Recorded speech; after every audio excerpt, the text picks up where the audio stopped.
মাঘৰ বিহু ভোগালী, বহাগৰ বিহু ৰঙালী। আমি হুঁচৰি কেনেকৈ গাইছিলোঁ, ঢোল, তাল, বাঁহী, পেঁপা, নগৰা। অসমীয়াৰ কলা কৃষ্টি ধৰ্ম হয়নে? আপোনালোকে চোতাল বিহু যোনটো, আপোনালোকে চোতালে চোতালে গৈ তেতিয়া বিহু মাৰিছিল নাই সৰু কালত?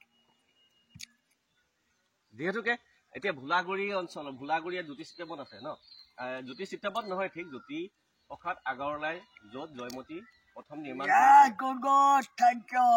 হয়।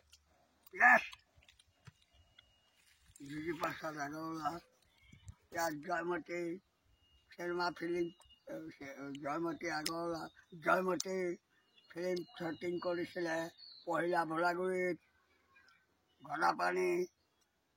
গদাপানী ল'ৰা ৰজা আহোমৰ বংশত জয়মতীক জেৰেঙা পথাৰত পেলাই চাবুকৰে কোবাই। তেতিয়া গদাপানী ক'ত আছিলে? নগা পাহাৰত ডালিমীৰ লগত ভেকচন ধৰি আছিলে। তেতিয়া গদাপানী আহিছে পুৰা গছত বান্ধি, তেতিয়া চাবুকৰে কোবাইছে চাউদানে। কাক কোবাইছিলে? জয়মতীক তেতিয়া। হয় দেই, হয়। তেতিয়া গদাপানী আহিছে। গদাপানী কাৰ লগত আছিলে জানানে? নাগালেণ্ডত ডালিমী। হয়, নাগালেণ্ডত ভেকচন ধৰি আছিলে। কিন্তু এতিয়া মই ডালিমী বা তেনেকুৱা এটা কথালৈ নাযাওঁ, কিয়নো আজি বহাগৰ পহিলা দিনটোত আপুনি মোক কওক বিহুৰ কথা। বিহু কেনেকৈ মাৰিছিলে আপোনালোকে, সেইটো কওক মোক।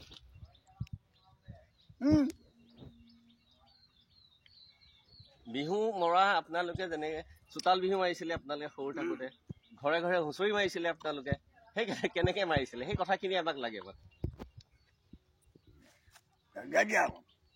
আপুনি প্ৰথমতে এটা হুঁচৰি কি গাইছিলে, সেই তেনেকুৱা এটা হুঁচৰি আমাক দিয়ক, যে আমাৰ অসমবাসী ৰাইজে আপোনাক সেই হুঁচৰিটো শুনিব পাৰে। কদম পুলি কদম,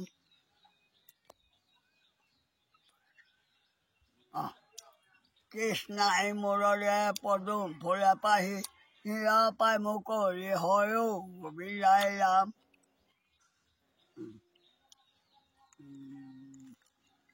আৰু এটা পদুম ফুলে পাহি নিৰপাই মুকলি হয়ো গোবিন্দাই ৰাম।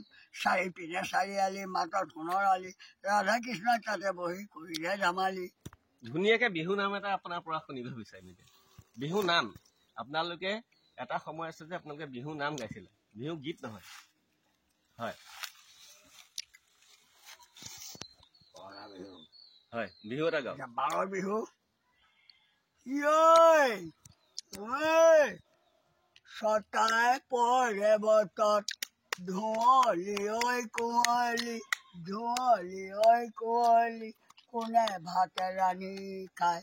হয়, মাও নুনাই মাউৰা, কিৰি নুনাই বৰলা, চেনি চম্পা হাতী ধৰিবলৈ যায়। তেতিয়া পিচিবা জালুক জলকীয়া, তেতিয়া লগাবা আমাক পিৰালি চুকতে, মহে খাই মাৰিছে, চেনি চম্পা তেতিয়া লগাবা আমাক। আৰু এটা গাওক, আৰু বৰ সুন্দৰ লাগিছে। এইটো পুৰণি বিহু নাম এইটো আপোনালোকৰ, গতিকে আৰু এটা গাই দিলে মই বহুত ভাল পাম। ইমান ধুনীয়া নাম আপুনি জানে, সেই নামখিনি আমি সংৰক্ষণ কৰিবলগীয়া আচলতে দেই। দিয়কচোন আৰু এটা নাম দিয়ক, বিহু নাম। আজি ডেকা থকা হ'লে আপুনিতো বিহু মাৰি থাকিলহেঁতেন, এতিয়া বিহু মাৰি থাকিলহেঁতেন ডেকা থকা হ'লে। এতিয়াওতো ডেকাই হৈ আছে, দিয়ক ধুনীয়াকে বিহু নাম এফাকি। কিতাপ আছিলে, কিতাপ মোৰ লৈ গ'ল চুৰ কৰি। মনত পেলাই লওক। ধানে দাই গলা, এইলা চেনাহৰ চোক, পিছলৈ নেচালা, এইলা চেনাহৰ চোক। নৌৰে চেৰাসুতি যেনেকৈ এৰিলা, চেনি চম্পা তেনেকৈ এৰিলা মোক। আৰু এটা বৰ ধুনীয়া সুন্দৰ বাতাবৰণ, সুন্দৰ পৰিৱেশত আমাৰ ককাই ধুনীয়া বিহু নাম গাই আছে। আৰু এটা গাব, তেওঁলৈ আমাৰ কেমেৰাটো দিবলৈ অনুৰোধ কৰিছো। গাওক আৰু এফাকি গাই দিয়ক। সুন্দৰকৈ এটা কথা হ'ল কি আমাৰ গহপুৰীয়া সংস্কৃতিত যোনটো বিহু এটা সংস্কৃতি আছে গহপুৰত আপুনি কিমান পৰিৱৰ্তন দেখিছিলে মানে কেনেকুৱা কেনেকুৱা দেখিছে বঢ়িয়া হুম? মই বেয়া বুলি কাৰো নকওঁ গোবিন্দ হাজৰিকা খাব ভাল আগৈ নাইকিয়া গান উম, ধনে ধনে কৰি মনোধন ঘটিলো পৰমে যতনে কৰি ধনে থাকিল পৰি দেহা গলে চলি ঐ দেহা লগত গলটো চলি খৰি এতিয়া বহক আকৌ এতিয়া বহি লৈ কথা পাতিম আমি হয়নে হয় হয় হয় নিশ্চয় হয় বহক বেয়া গাইছো এই ধুনীয়া বিহু আছে নে এতিয়া সেই বিহু নাই আপোনালোকৰ বিহু আৰু আপোনালোকৰ সেই যুগৰ বিহু আৰু সেই বিহু নাম এতিয়া নাই কাৰণেই এতিয়া বিহু গীত আহি পৰিছে যিহেতুকে আৰু যি আপুনি এটা কথা কওক যে গহপুৰৰ যোনখিনি বিহু আপোনালোকে সৰুতে দেখিছিলে গহপুৰীয়া বিহু আমাৰ এতিয়া কিবা পাৰ্থক্য কিবা দেখিছে নেকি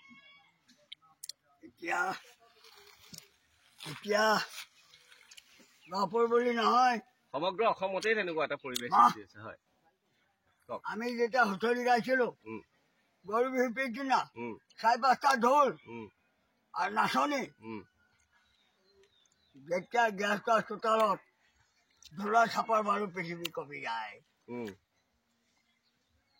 ডাঙৰ এতিয়া ডাঙৰ দল কিন্তু এতিয়া এতিয়া অকলখন পোৱালিবোৰ কেলা টাউনে নগৰে চহৰে কেলা পইচা খুজিবলৈ যায় হয়নে বেয়া কৈছো নাই কোৱা অসমৰ বিহু শেষ চব লগ পাইছো ঢোল বজাই এইটো নিপিনে অঁ পিনে নে